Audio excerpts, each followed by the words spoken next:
We're good. Hey, what's up? I still don't have my headphones on. Nah, that's fine. You don't even have to wear them if you don't want to. I will. It's a cool look. Although, for sure, at some point, there's going to be a lice outbreak in the comedy community from shared Right. podcasting spaces. That would be kind of funny. Yeah. What's up? I'm Adam Mitrani. This is my podcast, Why Aren't You More Famous? And today I'm joined by my good friend, Carson Olshansky. Hi, how's it going? Good. How are you doing? You know. Yeah. We're recording this just a couple days after the inauguration of Donald Trump, so everybody's like in high spirits. Yeah. Great week. Yeah, I'm trying to appeal to like the alt-right podcasters. That's, I hear, a very lucrative market. Yeah, that's why I got the haircut for it. That checks it. And your material. And my material, yeah. Oh, it's going off the deep end. No, it's what's up? It's really it's good to have you on the podcast. For the listener, Carson was one of my first friends in comedy and in New York City. We met in an improv class in 2019. Yeah. And now it's, here we are almost Taught 6 by years later. Jared Jeffries. Jared Jeffries. I remember because there was a Knicks player when I was a kid named Jared Jeffries. So it's easy to remember that. Yeah. And now I think he's in LA. So I hope he's doing well. Great teacher. Yeah, Great guy. Very I miss funny him. guy. Yeah, but how are you doing, Carson? Why aren't you more famous? Let's just start it there. I'm trying. I'm doing my best. Yeah.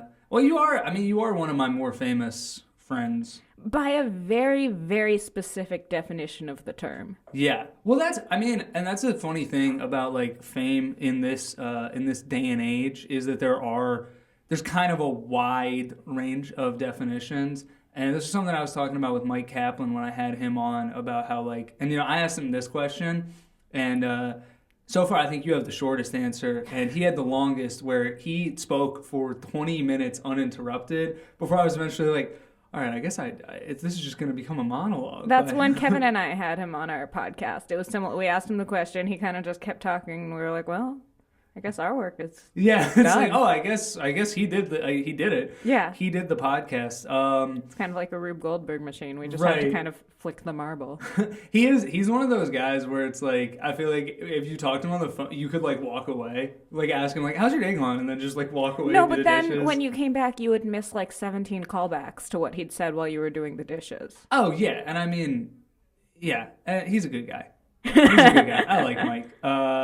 But yeah, so we were talking about how there's so many different definitions of fame, and how who's famous to somebody is not the same as who's famous to another person. And especially with you, I've been with you, at times where you've been recognized by people that have seen your comedy online, but then it's also the majority of people, even comedy fans, still wouldn't know who you are. So what is that like?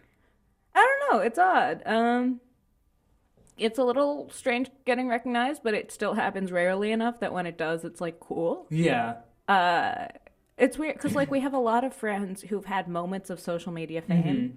So sometimes I'll be on a date with someone who is the kind of person who I would think my content would be reaching. Right. And then I'll be like, who are your favorite comedians? And they'll name 7 of my friends. That's a bizarre feeling. I'm like, what? I thought I knew how this algorithm worked, and now I'm lost. Yeah. Well, and so you kind of once you started putting out stand up, and it kind of hit immediately. Yeah, I had lucky timing, I think. Yeah. But even still, I think there was obviously you can say it's lucky timing, but there's obviously something about your comedy that resonated with a large group of people online. I'm not devaluing my work. No, I know. I guess, well, what do you think it is? What do you think resonated with people the most? I think a combination of things. I do think I have fairly well written jokes. Yeah. I think I have a sensibility that resonates with the kind of indoor people who'd be scrolling on their phone rather than in a room. I think there's definitely something to that. And I think I was posting non-binary jokes before there was a whole lot of trans comedy on the internet. Yeah. And I think I definitely would agree with all of those things. And because I do think with your success, it's a combination of the representation of there's not a lot of, you know, famous comedians that with your identity, and then it's also like, but you're also like, it's not just that you're like doing jokes about that. Like, you're doing very good jokes. Some of them are about that, but even though they're very like well structured jokes. I mean, how do you feel? Do you feel like you ever have to like strike a balance between like being like a non-binary comedian versus like being a comedian who is non-binary? Like, If I ever find myself trying to write jokes about being non-binary, it's like we're doing this wrong. yeah. Well, yeah. Then I mean that makes sense. And because I think that you just write jokes about like what is happening in your life, Yeah. and that's a part of that. So I knew you like before you had come out as non-binary, and so it's been interesting to see like your comedy evolution and like how much more comfortable you are as a comic since coming out. And I don't know, I guess I was wondering if you could like talk about that a little bit and like give some context to people that either might not be familiar with you or like might not be familiar with like what that feeling of like coming out as trans is like. As it relates to Comedy and like yeah. Or just to yourself, you know. So, you know, in like February 2020, I was doing a joke that you'd heard. Yeah. And I remember, because I remember what you, anyway, I was doing a joke. I'm cis, I think, but I also think if I heard a character in a movie say some of the things I've said, I'd turn to the person next to me and go, they're going to come out as non-binary before the end of this movie. Yeah. And at one point, we were walking from one mic to another mic. And I was like, I feel like that joke's just not working. And you were like, well, yeah, I think you just sort of don't seem non-binary. Well, I think what I said was, I think you're probably just too feminine for that joke to work. But yeah, so that's where I was at going into the pandemic. And so coming out of it, I was a fairly different person. You know, I had a different haircut, I had different pronouns. I had a bit more of a sense of self, and I think that came through that sort of sense of self when I was trying to do comedy again. It was like, yeah, this, whereas before I was like, what kind of woman comic am I? Mm-hmm. Then I was just trying to do comedy as myself. Well, that makes sense. Even like given like what you said earlier about like how your goal is like not to write jokes about being non-binary, but like even the way you were looking at it before, you were like, what kind of woman comic am I gonna be? Because it was like you were trying to be something that you thought you were supposed to be and not like what's authentic to yourself. Exactly. Like people say part of the reason that they don't love when straight actors play gay is because they're playing gay rather than playing the character. It's not like I was playing a woman rather than doing the comedy. No, I think that's such a good point. Like the times where that does work is when it's not that. Yeah. When it's like, oh, they're just playing the character and like doing whatever version of that is authentic to themselves, and so it doesn't matter. But yeah, you definitely see it a lot where it's like they're like, oh, the character's gay, I'm gonna be as gay as I can possibly be rather than caring about anything else. So what was the first clip that you posted that sort of went viral? I posted 2 clips to TikTok. Yeah. And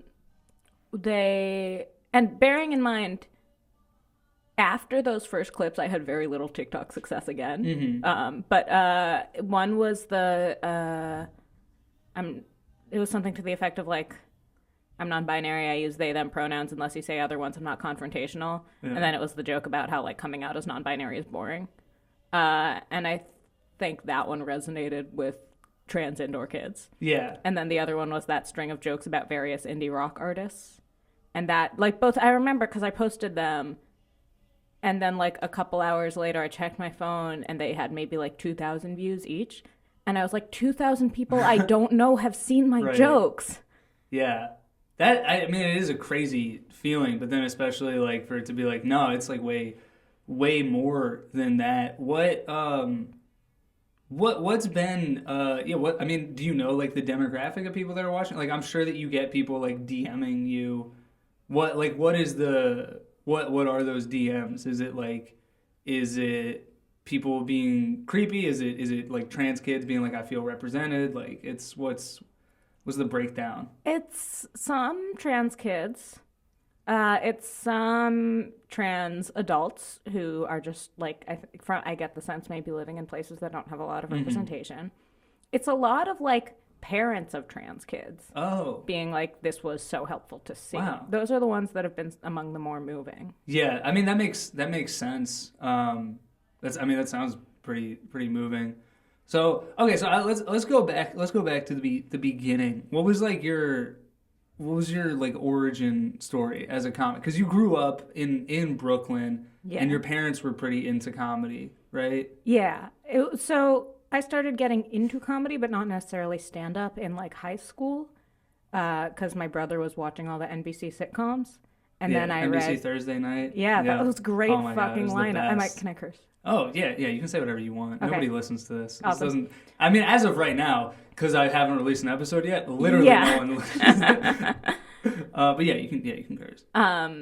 Yeah, great fucking lineup. But so then I read the like Tina Fey book and the Mindy Kaling book, and I was talking about like, this is so cool. And so my dad was like, okay, take an improv class. Like basically like, if you're into this, don't just talk about it. And you were in an improv class with me. Yeah. It's not like I'm actively bad at improv.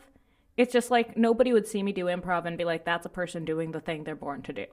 Yeah, I mean, I guess, but I'm also like, I only saw you doing improv like when you were like closeted. So It's like, I'm also like, I'm not seeing your authentic self doing improv. Yeah, but I think my authentic self also has control issues. That's true. I think I think that your jokes are so like tightly written that stand-up does suit you better. I think because it's it's more of a medium for writers than, I mean, it's a mix of writing and performing, where improv it's performing and then like writing on the fly. Yeah. You know. What was the name of that ripped guy who was in our class? Noah. Oh yeah. He came to a mic like a Bushwick Public House mic that we were at after. That. Yeah. And after my set, he said to me, like, it was so cool to see you up there. You looked so comfortable. Yeah, I do remember that. Yeah. That's a funny, I mean, I've gotten that compliment before. It's a funny, any type of specific compliment is kind of funny because it sort of like lets you know that is surprising. Yeah, exactly. That it's like anytime people are like, wow, you're so comfortable on stage. I'm like, oh, that's clearly, I'm clearly uncomfortable off stage. Yeah, like, exactly. You clearly recognize that about me. I learned more about what it was like to do improv with me from that comment than anything else anyone's ever told me. That's so funny. But your dad did improv, right? Yeah, my dad was good at sketch and improv. Mm-hmm. Do you ever feel like there was like he ever was like pushing you towards it because it was something that he did for a long time? I don't think so. There's no time when I was like, I'm having trouble with this, and he was like, well, you can't quit. Yeah. No, but I do think, it's not lost on me that my dad gave comedy a try and sort of stopped, and my mom kind of gave writing a try and kind of stopped, and here I am trying to be a comedian and a writer. Right. So you're sort of like doing both their dreams at once. Yeah. Yeah. I guess there's something cool about that. Do you ever feel any pressure? Like, no, there's a little no. When I was in high school, my mom would pressure me to pursue whichever art form I was getting the most external validation for. So like when my stories got A- and my poems got enthusiastic praise, she was like, I don't know why you don't do more poetry. Oh, interesting. What do you think that was? Do you think that was like her? I'm just wondering like why exactly. I mean, I guess like our parents just like want us to be happy. Like, but do you think like were you like a shy kid and she was just trying to like push you in a direction that might make you feel good? An ungenerous interpretation would be that there was a bit of us seeing me as an extension of herself. Okay. And so here's an opportunity to get praised, so do the thing where you get praised. Right. Which in turn is praise for me. Right. So you felt like more of that like from your mom than from your dad, like the sort of like I'm getting the validation through my child being good at something, because that is an extension of me. Yeah. Okay. I guess that makes sense. So you got into comedy like when you were like in high school? Yeah, so it was that, and then a kid at my high school, because I would like make little comments in class. Yeah. And there was a kid, I think I've told you this story. There was a kid at my high school who was like, Carson, you got to try stand up. And I was like, oh, thank you, whatever. And he was like, no, you got to try. I'm going to make there be a student stand up show so that you try stand up. And then he was like, okay, student council didn't approve that, but I did get us to do a talent show. So you're going to try stand up at this talent show. So I tried stand up for the first time at a talent show in front of all my peers. And what grade were you in? 12th. How did that go? I mean, well, yeah. They probably weren't good jokes. Right. But I think people probably want, it was like, oh, the kid who is so visibly insecure is trying stand up. Let's not make them feel bad about this. It's sort of like when like it's like the last game of the season and the team's up by 40 and they put in the kid the like water boy at the end of the bench and like, yeah, exactly. All right, let's get him to score. Yeah. Let him have this one. Do you remember any of the jokes? The one that I remember and still think was at least sort of on the right track was, yeah, I remember two. One was my parents just bought a new toaster oven. The old one wasn't broken. They just thought they deserved it. In related news, I never want to be an adult. And then there was one about, because this was like peak, it was 20, it was peak like hipster, like vintage. Yeah. There was something about like even we're nostalgic for a time when we weren't born yet. Yeah.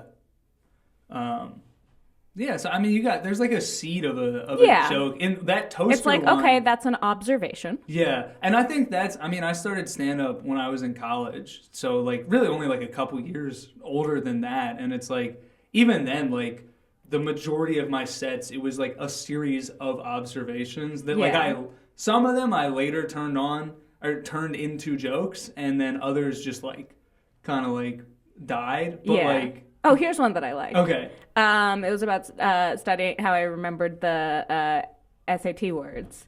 I'd make little mnemonics for myself, like acquiesce is we must. And sanctimonious is that motherfucker Layla. That's pretty good. Right? Yeah, those are, I mean, I'm like, all right. For a teenager, those are solid 18-year-old jokes. Carson. Yeah. So then you didn't do it again until after college, or did you do it at all in college? There was a stand-up club, but I don't count that to my total because we did like a show a semester, if that. So you weren't like going to like mics and stuff. Okay. I would occasionally come to the like writing group with ideas, but no, I thought I was doing stand up. I was not micing. I was not doing. Right.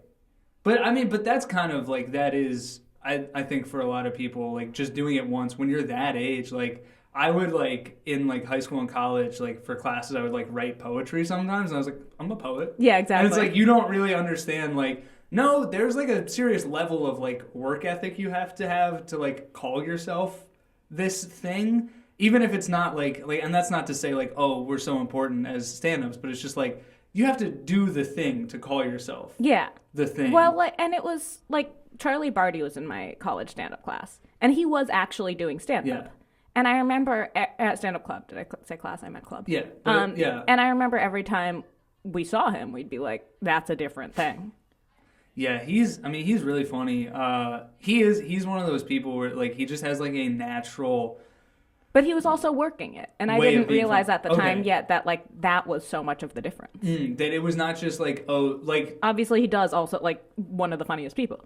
Yeah, but he is a naturally funny. But you didn't. I understand that because it's like.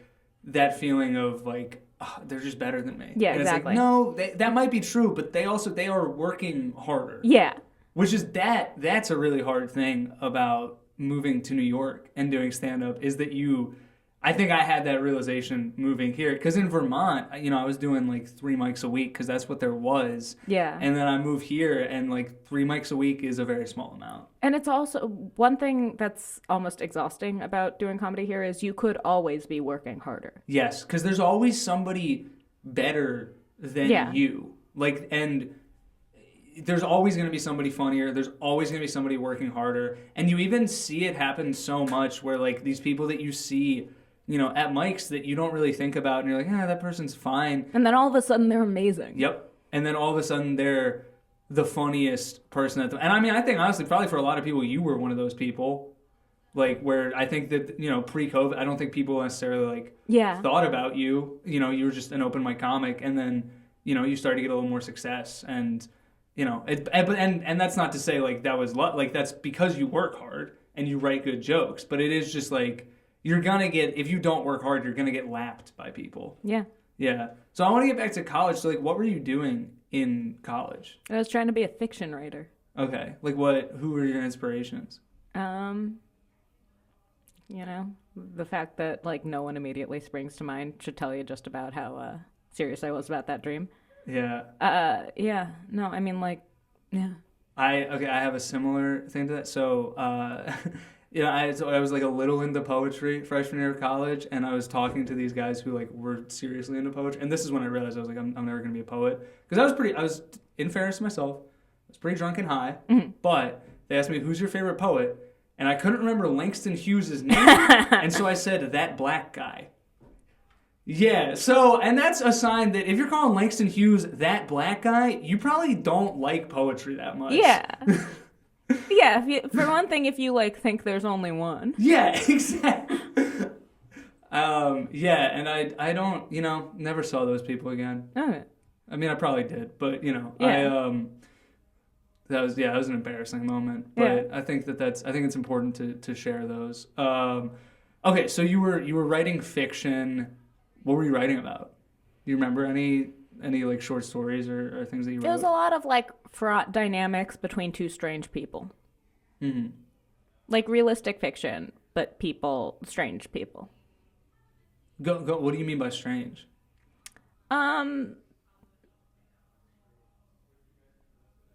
Like people who talk in a way where you're like, I guess I could believe that people talk that way. And I was actually just trying to write as naturalistically as possible. Oh, okay. So, I mean, do you think that you were sort of like writing these like interior dialogues that you were having with yourself? Yeah, I think so. And sort of, often it was a male character and a female character. Oh, interesting. I wonder how we could interpret that. Yeah, I don't know right. what that means. Who sort of each represented two sort of poles of a way of going about things. Wow, who could have seen any of this coming? Yeah. My senior thesis was about an astrophysicist who fell out of favor after fighting too hard for Pluto to remain a planet. That's pretty funny. I mean, that premise has like some Simon Rich vibes to it. It's like silly, but I could see it working. Do you ever like go back to writing? I think that we talked about it before. I'm like working on a romance novel now, but we'll see what happens. Do you want to talk about it on here, or you want to save that for off air? Yeah, okay. I'll tell you later. Yeah. Okay, so you wanted to be a fiction writer in college, and you were studying English, and in the stand-up club. Mm-hmm. Were you doing like improv or sketch? Yeah, or I was else? in an improv group. Okay. And that was like, I was working much harder at improv than. Yeah. What you need to understand is the improv that you saw me doing. That was so many years of really, I was taking intensives over the summers. Right. I wanted so badly to be good at improv. That's so funny because I didn't know anything about improv in college. I guess it's also like part of that just depends on where you go to school, because some schools like have like good improv teams, and others, and UVM was not one that really had that. So I think that I just got more interested in stand up, but. Yeah, what made you want to work so hard at improv? I mean, I guess it makes sense, like, if that's just... Because that probably was a bigger part of the comedy world that you were in, and so you were just naturally, like, gravitating towards that? I also, like, the ways I'm bad at improv are things that I want to work on about myself. So there's that. There's the, like, sort of urge to confront these issues head on. Uh-huh. And I know there are, like, most people would disagree with me on this. I think that the best improv I've seen is so much funnier than the best stand-up I've seen. I think the average stand-up I see is so much funnier than the average improv I see. Mm-hmm. But I think improv, the ceiling is, like... I agree. Higher ceiling, lower floor is what I think for improv. Because, you watch, like, Middleditch and Schwartz or something like that where, like... they're able to create like a whole like hour-long show with a narrative just on the spot. I think that's like one of the most impressive forms of art you can do. And watching people have fun is fun. Yes, that is the thing about improv is that when it's good, it is so fun, and the fun is contagious. Yeah. Yeah. Did you watch like a lot of like Whose Line Is It Anyway? No, but I like bought the TJ and Dave Vimeo series. I don't know who that is. They're these two like long form improvisers who are like an improv nerd's dream. Okay. Chicago guys. Of course. I was like they are sort of known for a sort of more understated style of improv. I was drinking the Kool-Aid. I was so in.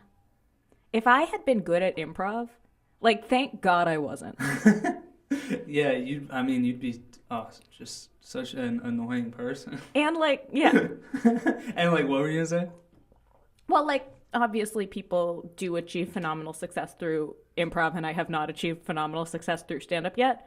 But I feel like there are more direct routes through stand-up than through improv. I think if you were sticking with improv, I think the level of success that you've achieved through stand-up is harder through improv, because I guess like through improv, it seems like you either have to be part of a group that achieves a lot of success, or through improv, you get into like acting. Yeah, because also your group has to achieve that success organically through people, like building up a reputation with the people around you.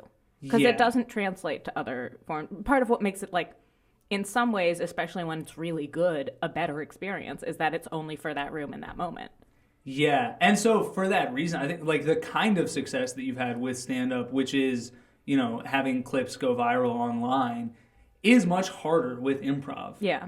And it's part of the reason why like a lot of crowd work clips suck, is that like I saw one today that was like, that got a huge laugh, and I can see why that's funny in the room, but it doesn't translate. Yeah. Like, that is a moment that you guys had that was fun. It's like when a lot of times, like, watching, like, recorded improv or crowd work, it's like hearing somebody, like, talk about a funny story with their friends, and you're like, I think I had to be there. Yeah. It's like, I'm not hearing it the same way.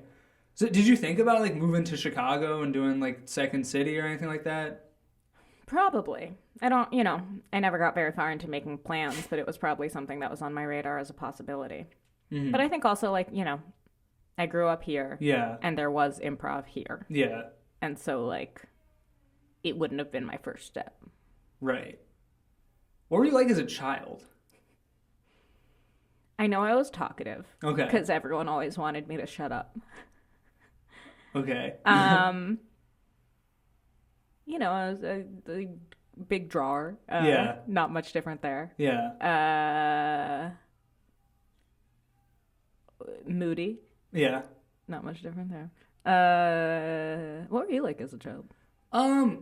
Similar in those ways. I was either very quiet or very talkative. Yeah, I had same. like no middle ground, which I think is true still as well. I was very into drawing when I was younger. I loved fantasy. Like, I loved same. comic books. I loved Lord of the Rings, King Arthur. I went more the Narnia, Roald Dahl. I liked that stuff too. I think Lord of the Rings was the thing that like hooked me immediately. Like, I saw the Fellowship of the Ring in theaters when I was 5, which is too young. Yeah, that seems young to see it. Yeah, and my brother, who must have been 10 at the time, I went with like my parents and him and a couple of his friends. And I remember them all being like scared during like the fight scenes, and I was just like zoned in on it. So that was a thing that, I was very obsessive with things, which led to most people thinking I had autism.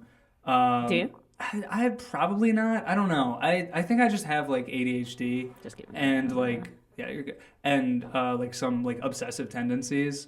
Maybe like lightly on the spectrum, as probably most people that do comedy are. Yeah. Yeah, it's like which is a thing that I remind myself whenever I have like awkward interactions with comics and think they don't like me. I'm like, we're all... Yeah, none of us are here because we're whole. Yeah, we're all like a little bit off. Yeah. Like, that person does not like you. They don't know how to talk to people, and neither do you. Yeah. But no, it's funny. I had Carlos on here, and we were talking about our childhoods. I think we were like very similar. Yeah. Kids, like both like had like a lot of like anger issues. Yeah, it does get cold in here.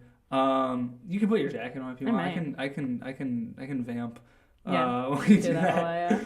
But yeah, I don't know. It's always whenever I have people like on that are people that I'm like actually friends with. It's always you only really know somebody as like that first impression, and then they're kind of always that person a little bit for you, and so it's always interesting to hear like, oh, what were you like, before I met you.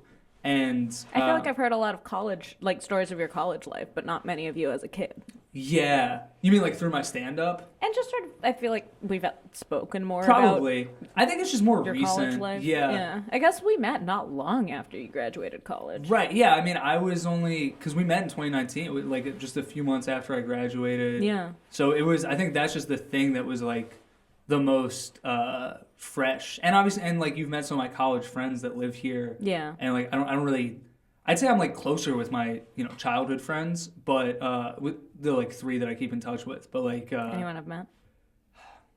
I don't think so. No, because none of them live here. They've all come to visit, but I don't think you would have met any of them.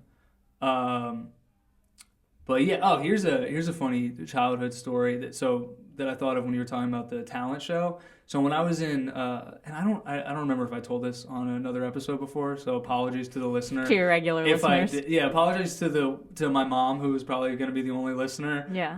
If I already told it.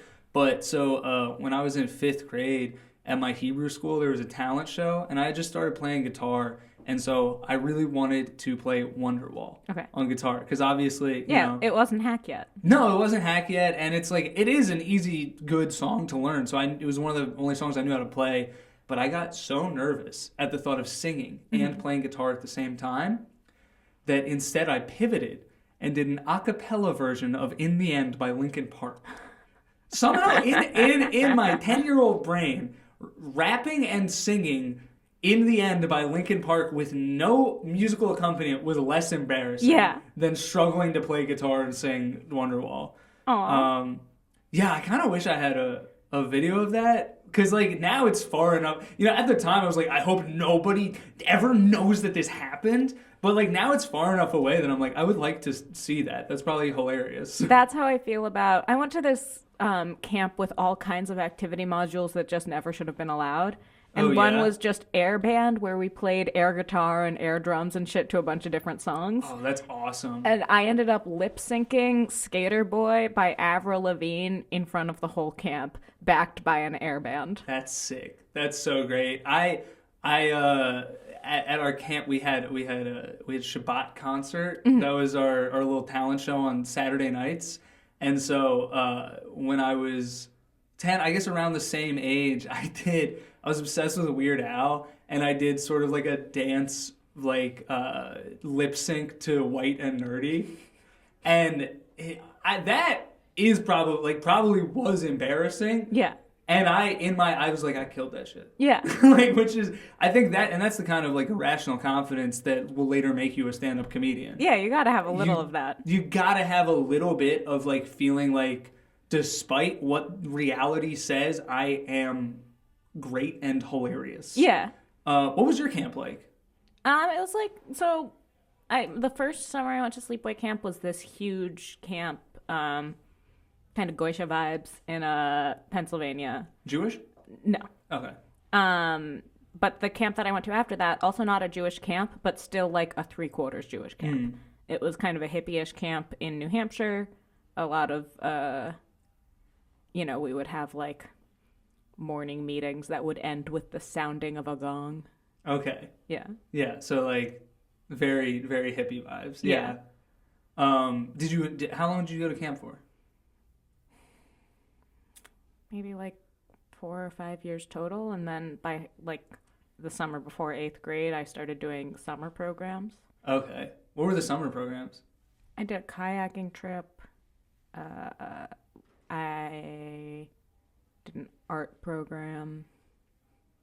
Did you ever want to like study art? How come that never? Because your drawings are very good. When I got to college, I wasn't sure whether I would be an art major or creative writing major. And I took really intense art classes the first semester, and I like loved them.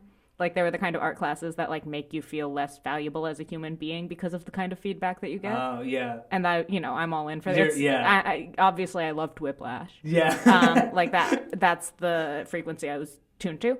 I think you want an older comic to Whiplash you. Yeah, like, absolutely. Yeah. Taking applications. Yeah, you see the UCB show Whiplash, and you're like, oh. Yeah. Is that what that is? And then I get there, and I'm like, oh, it's just stand up. So I loved, and then that professor passed away between the last week of classes and finals. Oh my God. And he was kind of the only professor who was known for holding people to, like, there were a lot of art classes where I could have explored ideas. But I was like, my fundamentals aren't good enough yet. Right. And that's what I'm really interested in working on. Like, the ideas will come once I have the skills in place. And I didn't see any way to really keep developing those skills within the major. And so I was like, well, I'll do creative writing where there are people who can actually get me where I want to go. That is so interesting. So you really like the, sort of, it's not, would you say you like negative feedback in a way? Do you think, I feel like you have like a little bit of like a masochism to people, the way people interact with your art? I think I feel like you only if it's constructive is what I mean. Like not in a sense where like somebody's like, man, you suck. No, I do. I definitely like the losing your whole sense of self to it. Mm-hmm. But I also, I guess, am like, I'm not a perfectionist, so that wouldn't, but like, I know how good I am at art, which is to say significantly better than the average person and significantly worse than the average artist. Mm-hmm. And I had no interest in pursuing it seriously if that wasn't going to change. Okay. So with that like dichotomy, where would you place yourself as a comic? I don't know. I'm not answering that. No, come on, because I know you have I want to hear like your honest like answer of like what you have in your head. Like, I'm comparing it to people who started at the same time I started and have put the same amount of work in. Like, what's the scale? Well, I guess just the way that you said it was interesting. Where like you're better at art than the average person, but worse than the average artist. Yeah. Like in that frame, where would you say you are as a comic? Comparing yourself to the average person. Like, I think I'm keeping pace with the pack. Okay. With art, I wasn't keeping pace with the pack. With stand-up, I'm like... Because with art, if I tried to, like, be a professional illustrator right now... Yeah. It would be a little silly. Like, obviously, there are people who take the skills that they have and develop a really specific voice with it and are able to do really cool shit. Right. But barring... Like, if I don't have that unique perspective or the skills in place, it would be a little silly. I don't think me pursuing stand-up is silly. Yeah. And that's kind of just what I was trying to like get you to say. Like, yeah. No, I mean, obviously I have some faith in myself because I'm still doing it. Yeah. And because I feel similarly about myself. And I think that's, and like, obviously, that like I made music that was bad before I did stand-up. And I'm sure that like to some people, they would be like, no, you're not bad at music. But like to me, I'm like, no, I'm comparing myself to musicians. And compared to musicians that I know, I am bad. Yeah, your music was better than we all assume it was. Sure. Because we're assuming you were a bad musician. Yeah. And you weren't a bad musician. You were pretty good, you just weren't good enough. Exactly. And that's kind of like, where with comedy I'm like, I could definitely be better. I could definitely work harder. But I do see myself on a trajectory where I'm like, I can confidently do this. Yeah. And that was especially like about what I was doing, which is like trying to be a rapper, where it's like, you have to be so insanely confident to do that, especially as a white guy. And I was like, I don't believe in myself like that. Yeah. Like, I don't. And I think it's interesting that I've noticed this with a lot of comics. By the way, pardon the noise while I now take this off. Yeah, no. And this is going to keep happening because it's just like... It's just like that in here. It's because we're right next to the outside of the building. But yeah, and I've noticed that with a lot of comics, especially like people that I've talked to on the podcast and off, like...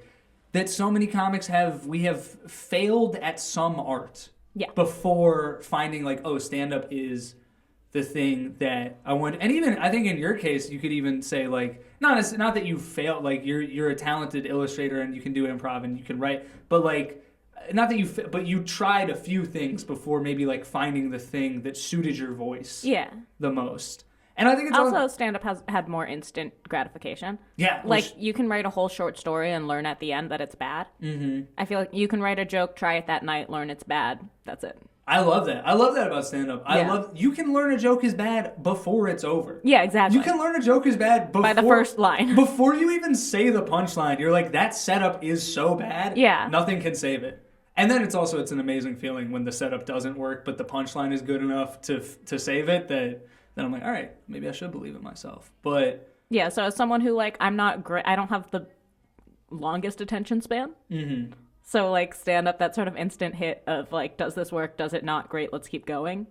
It's just and being an art form that requires you to be around people as opposed to just, like, sit in a room and hack away at it. No, yeah, I love that about it. It is kind of I guess improv is like that as well, but it's the only art form that forces you to interact with people, which I think, for myself, probably for both of us, like, I think that if we didn't have things that forced us out of that house, we might be much more, like, insular, and because I think that we're both, like, introverted people who have, like, forced ourselves to be more extroverted because of the thing that we do. And not only does it, like, force me to interact with people, but it, like, gives a little bit of a script to those interactions. Yeah. So what's the script? Well, just, like, if you're at a mic, you can talk about the jokes you're working on. Yeah. You have similar goals. It's, like, a little bit less of an aimless interaction than, like, going to a bar that doesn't have an activity added and just hoping to meet people. No, it is so true. And that was like, I think why, like, once I really started to get to know people at mics, like, why I was able to make friends, because, like, you're just like, oh, it's pretty easy. I always have this thing I can come back to. Of just, like, even now, like, when you meet a new comic, it's like, if it gets, like, the conversation stops, you can just be like, so who are your favorite comics? Yeah. Have you watched anything good lately? It's just like you have these... hitting any mics after this? What are some of your favorite mics? Yeah. What time do you need to leave, by the way? Probably like 6:40. Okay, so we got a little bit more time. Is there a bathroom in here? Yeah, there is. Do you want to stop or do you want to wait? Yeah. Okay. Wait. Let me see. I feel like I wrote down some notes of things I wanted to talk about. Okay. I sometimes do that. I sometimes don't. All right. So,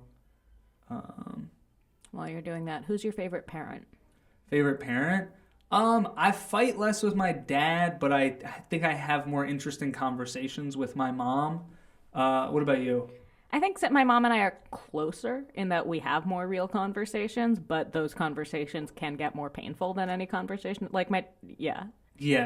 I think that, I think I definitely have that as well, where I think a lot of times I will call if I'm like, I should call one of my parents, I will call my dad, because I'm like, that can be a really short conversation. Really? I'll call my mom, because sometimes if I call my dad, I'm afraid she'll be like, why'd you call him and not me? Oh, that feels pretty classic Jewish mother. Yeah. I definitely have heard my mom say stuff like that too, but we're with my mom. I'm like, I gotta have a time where I gotta be walking somewhere so I can be like, all right, I gotta go. Otherwise, I'm like, we're just gonna talk for like an hour and a half and eventually get into like some argument. Yeah. But yeah, so it's like, it's definitely, I think, more intense conversations. Yeah, kind of. It's like improv. It's like higher ceiling, lower floor. Yeah. Yeah, your mom's improv, your dad's stand up. Exactly. Yeah. I'm asking him all the crowd work questions. Yeah. So you two dating? Are we dating? Yeah, I'm married to your mom. Oh, what do you do for work? Please. People keep asking me and I don't know what to tell them. How many of your friends' jobs do you think you understand? Well, it's a lot of baristas. Yeah. So I've got a pretty high ratio. That's good. So I'm trying to think of like what What other stuff? I don't know. It's hard because like I feel like honestly I've noticed that like interviewing people I'm like actually friends with feels so much harder than interviewing people I don't know. Because the people I don't know, I'm like, I have so much I want to know about you. Yeah, it's an opportunity to ask them all these questions. Yeah, I'm like, I might never speak to you for an hour again. Where with you, I'm like, how'd that thing go? Yeah, I'm like, oh, so you having a good day? Like, yeah. It's way easier to just like bullshit. But yeah, I guess I'm trying to think of okay, so this is something I wanted to ask about. So did you, once you started like sort of like popping online a little bit, did you feel like you were being treated differently by your peers? A like little. Yeah. How? And there were, I won't name names, but there were specific people where I'm like, oh, that's new. Yeah. Yeah. So, and how did you like navigate that? I don't know. I tried to sort of make note of it. Mm-hmm. Tried to, like, I can't think too much about it. Yeah. Because it could sort of never end. Right. Also, like, it's not like I have, like, what I had was some videos do well on the internet, so I don't want to get too dramatic. It's like, oh, what? It's not like I have so much to offer people. Right. But, you know, it's just more information. It's like more information to consider when I'm considering whether or not to work with people, whether or not to get close with people. Yeah. I mean, I feel like it definitely, it tells you something about like a certain kind of person that is like, that is like, oh, I had 1 million views. Now you know my name. Yeah. And, oh, now you followed me back. Yeah, that kind of thing. Which I wouldn't know anything about that. But, yeah, so what are your goals? I want to be a really fucking good comic. I want to get into a TV writer's room, get really good at the job, and then create my own show. Yeah, those are sort of the two, you know, and then I want to continue, I sort of want to have a life in place where if something's creatively exciting to me, I have the room and the resources to do that. Do you feel like you're in that place right now? I want to get to the place where, like, that's where my money's coming from. Yeah. Yeah. I mean, I think that's that's the ultimate goal, I think. I mean, for me, and I think for most of us, is that, like, just to turn this like side job that makes no money into an actual like sustainable career. And what comics have you seen lately that you really like, or like just in general, like what stuff have you been enjoying? Last night I was on a show with Josh Sharp. I saw him for the first time. I don't know him. Funny. Yeah. Yeah. I'm trying to think what else I've been enjoying. I don't laugh very often, so when something makes me laugh, I'm like, oh, thank God. I'm trying to think what I've like seen.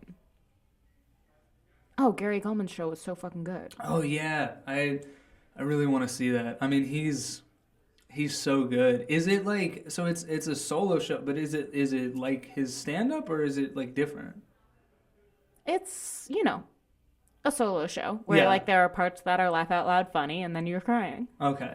Damn, yeah, I gotta see it. I mean, he is one of the best. When I told my dad about the podcast, he was immediately like, "Oh, you need to have Gary Gulman on." I was like, "That would be cool." The question I feel like would be a little insulting to ask. Yeah, I know. That's why, and that's what I've said to. I'm like, I gotta really go. You kind of boxed yourself in. Well, yeah, and I gotta go through people I actually like know first. Yeah. Especially before releasing episodes, like sort of, you know, viewing them as test episodes. I'm like, that is somebody who I would love to have on, but it's like there has to be a little bit of like proof of concept to the podcast before, you know, reaching out to somebody like that. Just in, you know, in the odds that maybe he is offended by the question in the title. Yeah. You know, which I don't know that he would be. Maybe he would, maybe he wouldn't, but you know. Yeah. You know, you just want to I wonder if people at that I bet, because, like, you know, I listen to Maron's podcast and he talks about the level of fame he's at in a way that suggests that he doesn't see it as the highest it could have been. Well, and I mean, that's the thing about, like, with the question in the title where, like, I think it's a question that is, you know, true for almost anyone. You can't really ask Seinfeld. No, I'd say there's like a handful where it's Kevin like Hart. Seinfeld, Kevin Hart, Chris Rock, Louis Yeah. before the whole thing. Well, he's still pretty famous. He's still pretty, if anything. Actually, if anything, you can be like, why aren't you more famous? And he's like, well, I don't know if you heard. And then he has a pretty clear answer. But yeah, so there's like Amy Schumer, like outside of that like handful of 5 to 10 comics, it really is like most people could be more famous. Yeah. And I also, it's Marin's an interesting one because I listen to his podcast a lot, and I try to. I mean, I think he's somebody where like in interviewing people, like I try to emulate him in a sense of like talking about myself mostly. Yeah. What beef have we had? Just me being jealous of your fame. Like that's pretty much it. But that's not even really beef. That's my own thing to deal with. Like that doesn't have anything to do with you. We gotta get better shit. Well, let's have a real fight. It'll come. It'll happen. So that we can hash it out on the pod. Well, let's after today, let's not talk for 5 years. Yeah. And then we'll come back and it'll be some good content. Yeah. Yeah. Yeah. What are you up to after this? I'm seeing that concert with Joe Polana. Nice. Yeah, what's the TBI. concert? Claire Rousset. Claire Rousset. Yeah. What do you feel like music inspires you comedically? It's hard to draw a direct, other than like the very few jokes I've had about music, it's hard to draw a direct line. But I think probably just feeling more engaged and inspired in general can't hurt. Mm-hmm. Yeah. How about you? Yeah, I think so. I think there's often a sense of like feeling with a lot of music of like I want to be that creative. Yeah. If it's like a song or artist that I think is doing something really interesting. Like obviously like Mac Miller was somebody that I looked up to a lot, and just the way that he was able to like lose himself in his art and his creativity. I think that that's something that ultimately like I would like to strive for. I think I'd like to maybe, and I think I am like maybe be a little bit more grounded as a person, But yeah, I think it's just there's something more like spiritual about music in a sense that I think that I'd love to be able to tap into with comedy, but I think it's really hard. Like, yeah, there's just like obviously, comedy, you can make people laugh, but it's like the sort of like the like chills that you get from like a really good song or like something that can like move you in that way. It's hard to, it's hard to produce that. Yeah. In comedy. I think there's a few people that absolutely that have. Like I think Gary Goldman is somebody who I think is capable of that. I think Rory Scovel, Maria Bamford, like there are people that can do that, but it's I think it's harder. Yeah.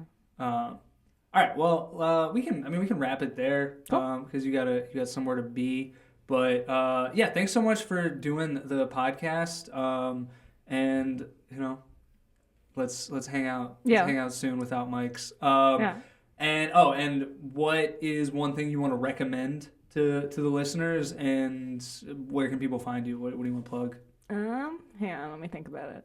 Well, first you can find me at Carson Olshansky, CarsonOlshansky on Instagram, Blue Sky, I guess TikTok still. What do I want to recommend? I'm gonna take a sec. Take your time. Nothing immediately. Oh, the novel Idlewild, but only if you like dark, gay and trans shit, or like dark, coming of age stories about like really sort of upsetting relationships. Okay. Carson Olshansky, everybody. All right. Those headphones were starting to hurt. Yeah, my ears are like so hot right now. Yeah.